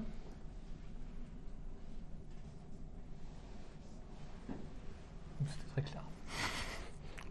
Oui. Quand je vous entends, je trouve ça un peu vraiment dommage de voir que tout ça disparaît. Et est-ce qu'il y a une volonté actuellement un peu de retrouver à la fois des textes anciens, des années 20, 30, 40, et puis aussi des textes plus récents, et d'arriver à construire quelque chose qui pourrait être raconté? Oui, enfin, c'est un travail d'État. Fantastique, mais c'est un travail d'État, mais on le fait en fait à titre individuel, donc c'est compliqué. Donc enfin, quand je commence, voilà, quand je dis tout à construire, ça veut dire il faut tout obtenir. Et c'est pas moi, je profite, je bénéficie d'un réseau d'amis. Parce que je travaillais en Palestine, je connaissais des gens, mon bureau était dans une bibliothèque, donc il suffit que j'envoie un message à mon ami, écoute, essaye de voir, il va mobiliser tout son réseau pour pouvoir quel texte est écrit, etc. Donc moi, je suis arrivé à un moment d'avoir des textes que les auteurs ne l'ont pas. Le propre auteur, il a perdu son texte. Et quelqu'un dont j'ai parlé tout à l'heure, il n'a même pas ses propres textes qu'il a écrits dans les années 80, parce que dans les années 80, il publiait à Bagdad. En Irak, on sait ce qui s'est passé. Jabra, qu'est-ce qui s'est passé avec la maison de Jabra où il y avait tous ces livres, toutes les archives? Explosion, tout est perdu. Jabra n'était pas uniquement un écrivain, il était traducteur, il était aussi artiste. Donc tout est perdu. Maintenant, il y a des institutions qui essayent, il y a Azmi Bchara, je sais, qui essaye de contacter, mais à condition que tout soit monopolisé par son centre. Donc il essaye, parce qu'il y a plusieurs centres d'études, ils essayent d'avoir le fond de tout le monde, mais à condition que ça soit sous son monopole. C'est un travail d'État, en fait, quand il n'y a pas d'État. Le problème des Palestiniens, c'est vraiment l'OLP faisait le travail de l'État. Ouais, il y avait ces revues, en fait. Par exemple, quand je parle de la revue Al-Karmel. La revue Al-Karmel, ça a été fondé par Darwish, voilà, c'est l'aide de l'OLP. Après la signature des accords d'Oslo, pouf, c'est arrêté pendant quelques années. Le poids important de Mahmoud Darwish, il a pu recommencer Al-Karmel. Mais une fois il est mort, Karmel c'est terminé. Une autre revue qui s'appelle El Kateb, qui a fonctionné à l'intérieur, à l'intérieur, quand je dis à l'intérieur, ça veut dire en Palestine, entre 79 et 95.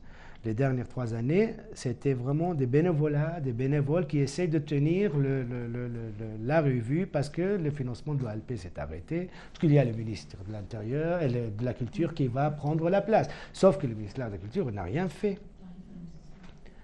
Et le Kateb a disparu. Moi, j'ai ramené, quand j'ai commencé à photocopier le Kateb, lorsqu'on parle d'une revue mensuelle pendant 16 ans, combien de kilos ça pèse? J'ai ramené ce que j'ai pu, mais c'est énorme en fait.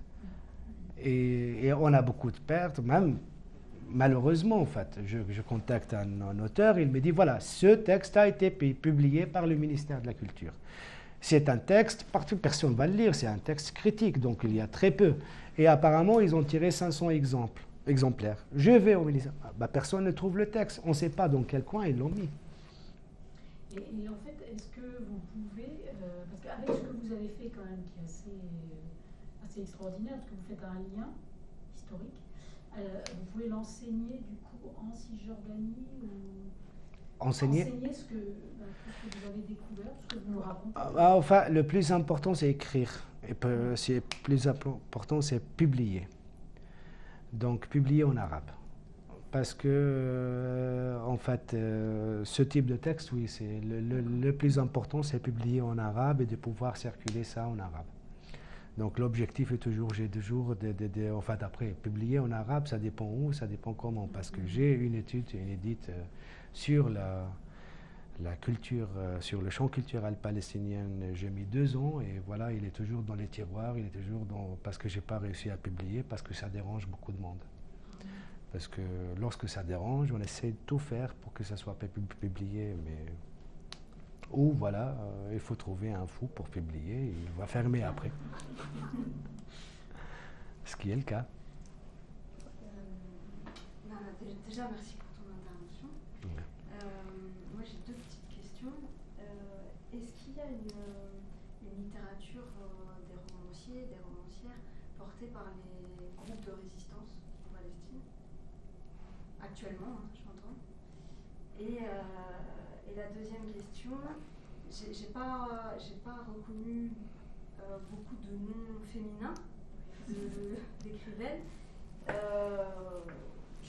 connais pas beaucoup de choses, mais je sais qu'il en existe. Et du coup, est-ce qu'il y a des spécificités dans l'écriture?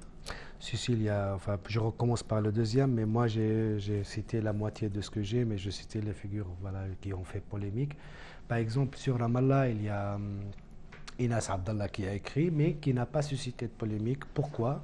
Il n'y a pas d'enjeu à Ramallah, parce que tout simplement, elle était de passage à Ramallah. Donc, il n'y a pas d'enjeu. Elle ne fait pas d'enjeu comme Abbad ou comme d'autres. Même l'autre étudiant de 22 ans, il n'a pas fait de polémique parce qu'il ne fait pas d'enjeu encore. Il ne dérange pas, il dérange moi, il n'a pas de... Donc, Inas Abdallah, elle vivait normalement aux États-Unis, elle était de retour à Ramallah, elle est repartie, je crois, maintenant dans les pays de Golfe, je ne sais pas où exactement, mais voilà, elle n'a pas fait de polémique. Et aussi, peut-être aussi, parce que son roman n'a pas été diffusé en Palestine, diffusé en Jordanie plutôt. Donc aussi, c'est le lieu de diffusion. Donc il y a plus, si vous voulez, en fait, ce qui est un peu particulier, il y avait l'exil central. Maintenant, l'exil, ce que disait Darwish, l'exil n'est plus l'opposé de la patrie, parce que la patrie n'existe plus chez ces littéraires. La patrie, elle est occupée. Et l'exil non plus. Parce qu'il n'y a ni exil central, ni patrie. Donc pour la réception, pour la production, pour la diffusion, il n'y a plus un lieu qui fait ses rôles. Comme Beyrouth dans les années 70. Donc l'exil central a disparu avec son retour né. Donc il n'y a pas en fait cette diffusion, il n'y a pas ce travail critique, ce travail... donc pour s'il y a des écrivains, et même en fait il y a aussi Maya Abul Hayat qui a écrit aussi des textes sur Ramallah, mais je n'ai pas pu traiter en fait l'ensemble de textes parce que moi j'ai parlé des 40 romans qui me donnent 40 romans dans un petit texte, c'est énorme en fait de pouvoir traiter tout ça, résumer chaque roman.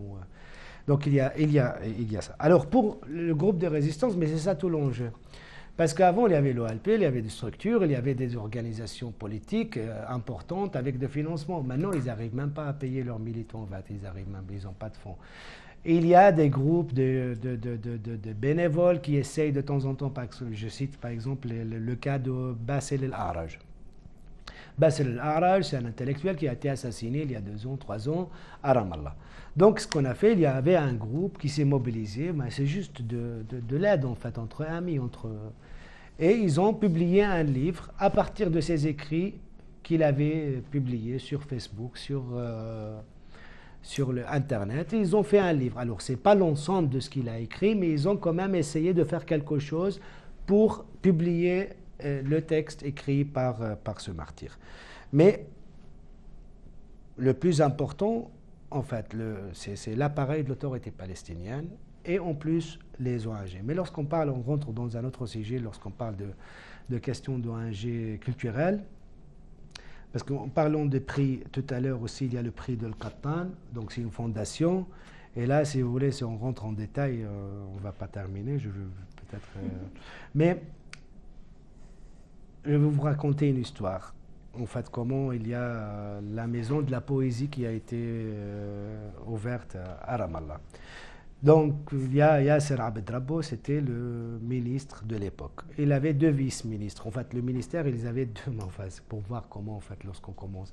Il y avait 2 ministères, c'est le ministère de la Communication et le ministère de la Culture. En même temps, il y avait un ministre qui était Yasser Abed Rabbo, avec 2 vice-ministres.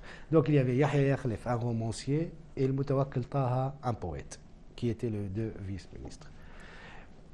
Yasser Abed Rabbo voulait inviter le ministre de la culture israélienne pour faire une rencontre à l'université de Naplouse et en présence de Fadwa Tuqan. Moutawakkil Taha voulait contester contre cette rencontre et dire, voilà, ça ne représente que le ministre parce qu'il considère que c'est de la normalisation.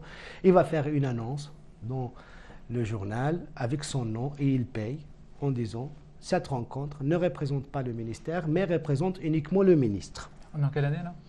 On est 86-87. Bah, juste le début en fait. 97. 17, pardon, oui. Et donc la bagarre commence entre le ministre et le vice-ministre. Et c'est arrivé jusqu'au, voilà, il y a des armes, etc., brûler des maisons. Voilà, donc c'était... Et c'est Yasser Arafat qui intervient, et bien sûr, pour des raisons multiples que je ne vais pas évoquer maintenant, il maintient Yasser Abed Rabbo, et il sacrifie El Moutawakkil Taha. Mais il ne le sacrifie pas entièrement. Donc, il lui dit, tu rentres à la maison, tu ne travailles plus au ministère, mais par contre, donc El Moutawakkil il demande le financement, il va ouvrir la maison de la poésie. Donc, il est fonctionnaire dans l'autorité palestinienne, mais aussi il va ouvrir une sorte d'ONG financée plus ou moins par Yasser Arafat, gérée par lui, pour voilà, parler de la poésie. Qu'est-ce qui arrive avec cette maison? Yasser Arafat décède, la maison ferme, Abou Mazen demande à Al-Moutawakkil de revenir à l'autorité palestinienne, il devient ambassadeur, bref, la maison ferme.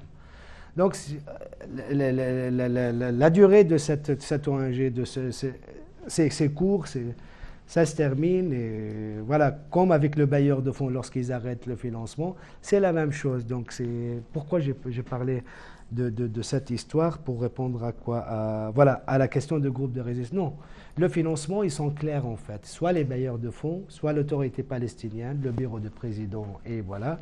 Et soit les pays arabes, maintenant surtout le Qatar avec Azmi Bchara. Ma question, tout à l'heure on parle des liens entre littérature et politique et donc du message, ce que racontent en fait les œuvres littéraires. D'un point de vue esthétique, est-ce qu'il y a des courants particuliers, est-ce qu'il y a des influences particulières ou des expériences esthétiques particulières, un peu à l'image de ce qu'a fait Jabra justement avec Mounif, dont Alam Bil Akhra est une espèce de roman à 4 mains. Voilà, est-ce qu'il y a des expériences comme ça ou des influences avec d'autres courants qui sont apparus dans d'autres pays arabes? C'est une bonne question. Moi, je ne me suis pas trop intéressé aux esthétiques, mais en fait, pour dire la vérité, j'ai trouvé un écrivain que je citais tout à l'heure, c'était Awad. Donc là, en fait, il y a vraiment un roman avec intrigue déjà, parce que il y a parfois en fait plusieurs romans sans intrigue, on ne sait pas ce qui se passe. Et surtout avec multiplicité de voix. Et ce que j'ai remarqué en fait à partir d'Oslo, que je dirais en fait ce qui est proche de Jabra, le narrateur est un personnage à part, qui intervient et parfois qui rentre en discussion avec les personnages. Et les personnages contredisent le narrateur à plusieurs reprises et le narrateur essaye de se défendre. Donc avec Rafiq Awad, on a cette idée de, voilà, l'écrivain n'est pas l'écrivain savant qui contient toute la vérité, etc., qui va tout raconter. Non, le personnage est autonome et qui va donner son récit, le narrateur va s'opposer ou va affirmer. Donc voilà, il y a ce dialogue entre ces personnages, y compris le narrateur. Le reste de ce que je lis en fait sur Ramallah, donc lorsque je parle de Mouride, voilà, on parle de récit plutôt, c'est pas de roman. Sauf que, pourquoi je les ai mis, enfin, parce que leur maison d'édition les considère comme romans. Parce que quand on achète le livre, il est écrit roman. Alors c'est un récit, normalement, c'est pas. Donc on fait aussi cette question de genre, aussi les limites de genre, qu'est-ce que c'est un roman, c'est aussi une autre question. Et à part ça, vraiment, il y a, par exemple, il y a des problèmes de construction dans certains romans. Il y a un écrivain, un auteur, voilà, qui va parler de sa copine qui s'appelle Dunia. Dunia en arabe, c'est ma vie. Donc c'est vraiment les premiers 5 pages, il va parler de cette fille qui s'appelle Dunia, il va décrire Dunia, ma vie, etc. pendant 5 pages. Donc on a compris, elle s'appelle Dunia, et il parle de Dunia pendant 5 pages. 100 pages plus tard, il va parler d'une fille journaliste qui fait voilà documentaire, et à la fin elle dit voilà Dunia quelque chose. Il dit voilà, ah là, le personnage découvre le prénom de cette fille, c'est Dunia. Mais tu nous as saoulés, il y a 100 pages en fait avec Dunia. Et donc, si tu veux, il y a un problème avec la construction encore, il y a d'un point de vue esthétique, etc. Je ne me suis pas trop intéressé. Je ne sais pas si j'ai les compétences de le faire aussi. Du coup, que les maisons d'édition sont plutôt des maisons d'imprimés, c'est vrai qu'il n'y a pas... Enfin, il n'y a pas... Je vous donne encore une autre histoire. Un auteur qui me dit, voilà, j'envoie le texte, il est imprimé. Il m'a dit, je relis le texte. Et je trouve de fautes graves, en fait, dans le texte. Donc, ça n'a pas été lu. Il contacte l'éditeur. Il dit, mais c'est pas grave, j'ai déjà imprimé 300. En fait, il imprime, il tire 300 exemplaires pour vendre. Il m'a dit, l'essentiel, quand tu corriges le texte, tu me l'envoies. Pourquoi? Parce qu'il voulait imprimer uniquement 5 exemplaires pour envoyer au jury pour les prix, en fait. Donc, ce qui l'intéresse, c'est envoyer le livre corrigé au jury pour le prix. Et pour le public, c'est pas grave, en fait, s'il y a des fautes, s'il y a... Ouais, non, enfin, c'est pour ça que je dis qu'il n'y a pas de maison d'édition, parce qu'il n'y a pas d'édition. Mais ça, c'est un problème dans le monde arabe. C'est pas uniquement, en fait, en Palestine. Il n'y a pas de travail. Sauf que le centre j'ai parlé au Garit, parce que cet homme de lettres, il voulait absolument relire le texte, etc., travailler. Donc, il y avait vraiment une relecture pour la langue. Mais après, pour la mise en page, il y avait aussi, parce que c'est tout, c'est des techniques, c'est un savoir-faire. Je crois qu'il y a un problème toujours là-dessus. Et pour continuer un peu là-dessus, parce que toi, tu as fait une étude sociologique à partir d'une production qui est en fait artistique, fictionnelle. Et tu recoupes assez bien avec les réalités politiques. Ça veut dire qu'il y a très peu d'écart entre la fiction et la réalité. Est-ce qu'il y a une branche du roman palestinien qui est dans un autre temps, dans un autre lieu, qui est complètement fictionnel, qui peut pas s'analyser comme ça? Enfin, la fiction, maintenant, en fait, il n'y a pas cette production de fiction déconnectée, je dirais, de la réalité. Non. Il y a certains écrivains qui commencent à introduire, en fait, des lieux de fiction à Ramallah, par exemple. Il y a une grotte magique, mais c'est à Ramallah, ça reste à Ramallah. Apparemment, l'espace est devenu très restreint au moment où on a besoin de la fiction pour s'échapper. Sinon, il y a des romans historiques. Donc, à partir des archives historiques, et là, des gens qui veulent utiliser le roman pour vraiment écrire l'histoire de la Palestine, l'histoire des rues, l'histoire des lieux, l'histoire des villes, l'histoire de certains endroits, meubles, etc. Comme le fait par exemple Oussam Al-Ayassa avec le Mascoupia de Jérusalem, avec Wardet Ariha, enfin de Jéricho. Donc il parle vraiment des villages, des monuments, de certains endroits pour décrire ce que c'est historiquement. Et donc à partir des documents historiques, c'est un journaliste qui travaille avec ce qu'on appelle le roman. Je crois que c'est un roman histoire en fait. Et du coup, parfois on a l'impression que les personnages sont imposés pour faire parler l'archive. En fait, c'est pas vraiment bien. Okay.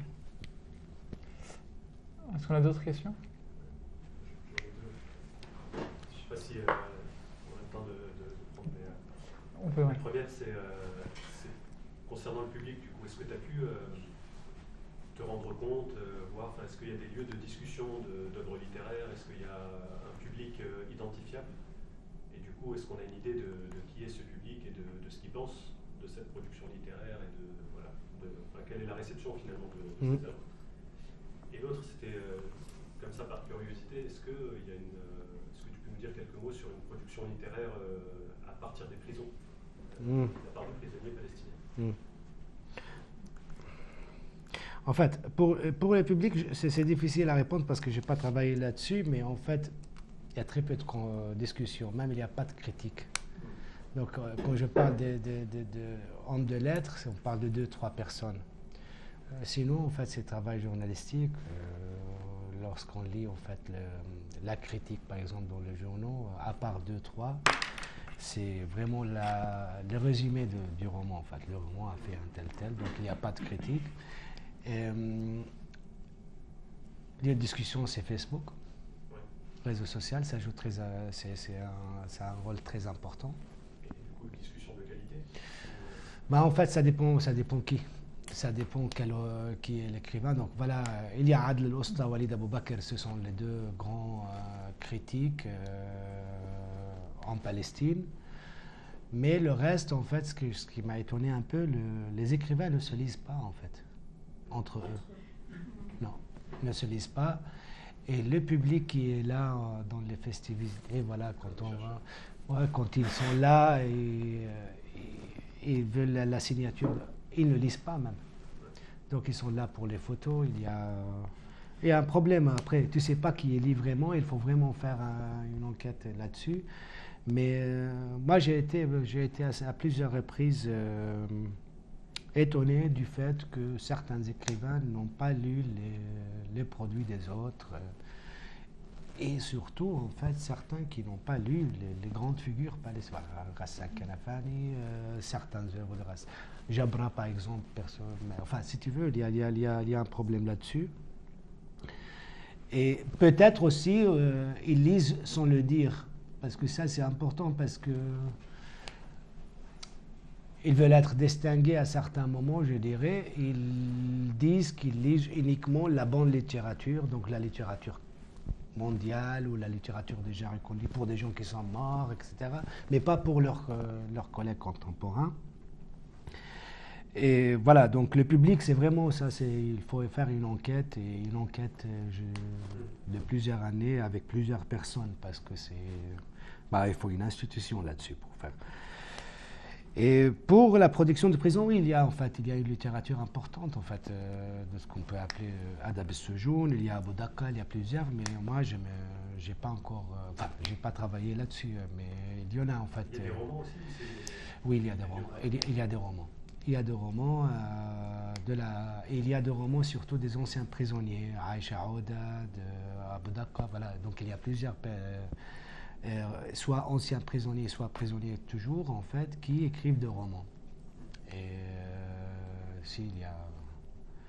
Et après, voilà, il ne faut pas oublier qu'une partie des romanciers actuels, ils sont des anciens prisonniers aussi.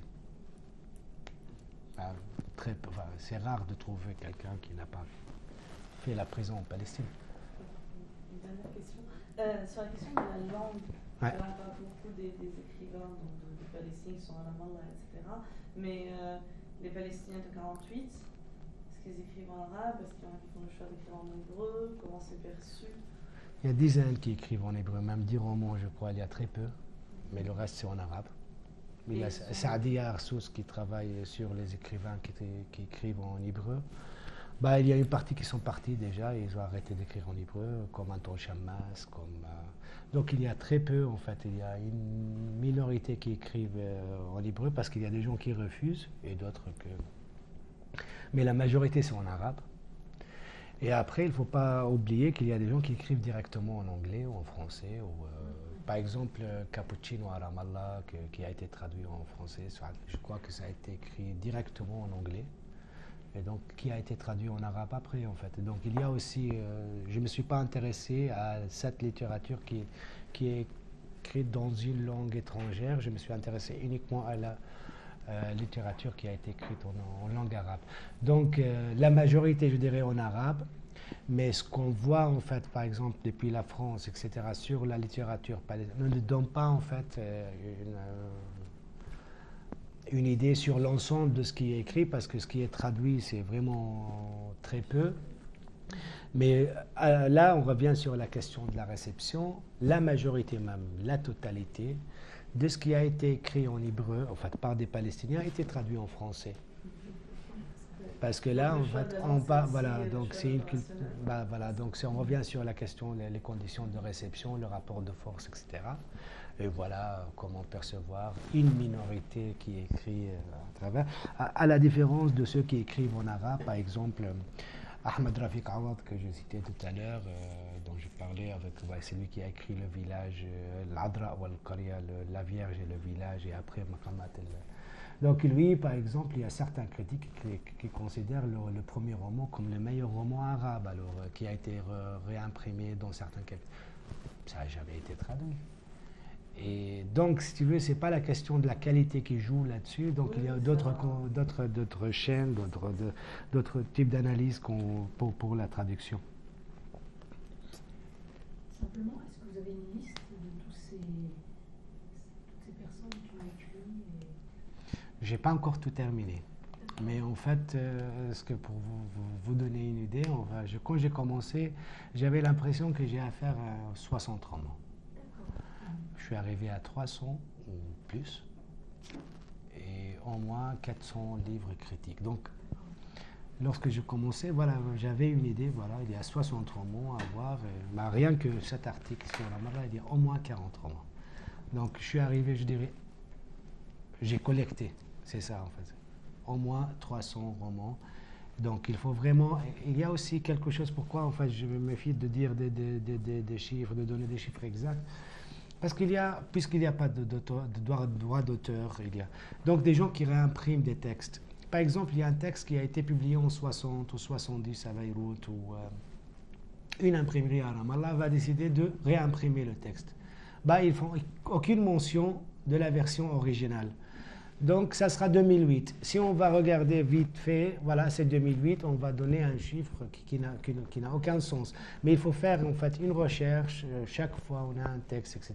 Quand est-ce que ça a été publié pour la première fois, pour vérifier qui a écrit quoi et quand en fait. Donc ça, c'est aussi un travail à faire que je n'ai pas encore terminé. Avec grand plaisir. On partagera de toute manière l'article quand il sera publié. Si ça vous va, on s'arrête là. Merci beaucoup. Merci.